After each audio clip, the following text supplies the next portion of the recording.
Starting off with a pretty iconic one. Do you drink or smoke alcohol? Hi, my name is Joyce, and in today's video, I will be sharing you some things I've learned as a new grad nurse now that I've been working for about 4 months. Keep in mind that I do work in the peri-operative setting, so before and after patients go into surgery. So this may or may not be transferable to all fields of nursing, but I feel like you can definitely take something away from this. There's one word that I really like that I picked up over these past couple months is the word anticipate. And it's really helped me prioritize my tasks and kind of figure out what I need to do. I like to do a quick capture of each patient every time I see them. For example, when you see them walk in and greet them, see what their build is. Are they tall? Are they elderly? Are they hard of hearing? Do they wear glasses?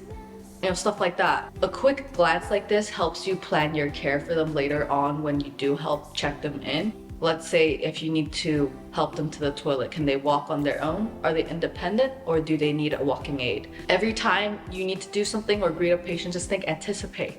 Like, what would they need? The next thing that I learned, that I really learned, I feel like would be time management and task prioritization. I know everybody does things a little bit differently, and what works for me might not work for you. But what I like is to write everything down. So get yourself a paper, a sticky note, whatever you can grab, and literally do little tick boxes for everything that needs to be done. For example, I need to take the patient's vitals, I'll write OBS. Need to check their blood glucose levels, BGL.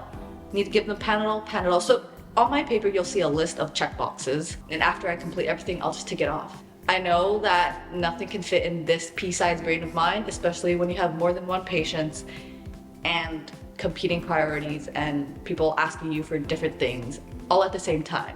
Not only does this help with you, it also helps with giving a clinical handover to another nurse. They can also see visually what's been done, what this patient has a history of, their medications. Everything's listed out, so it's hard to have miscommunication as well and miss things.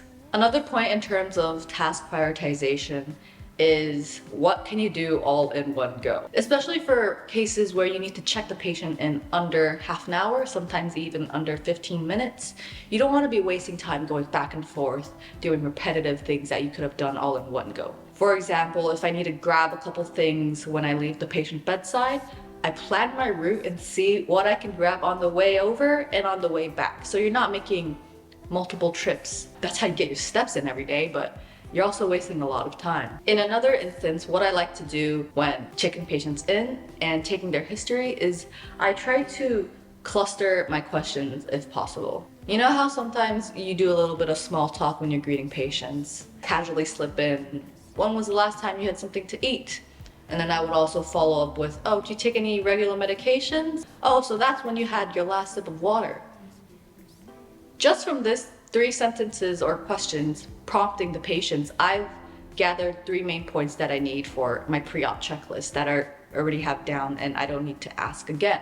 This last main point is something I think can carry on for the rest of your career, and it's just to ask for help. Ask tons of questions. Even for things that you're relatively confident about, sometimes you just need that second opinion and extra reassurance to tell yourself, okay, next time I encounter this, I can trust my gut and I can trust that I know what I'm doing. Asking questions never hurt anybody, and even the most senior nurses will come across situations that they're not 100% sure about. There's no such thing as stupid questions because everyone starts somewhere. Everybody starts with asking those stupid questions and you just learn from them. So I've said some pretty silly things in the past couple months, and I wanted to share that with you because I did write them down every time it happened. Starting off with a pretty iconic one. Do you drink or smoke alcohol? Another one.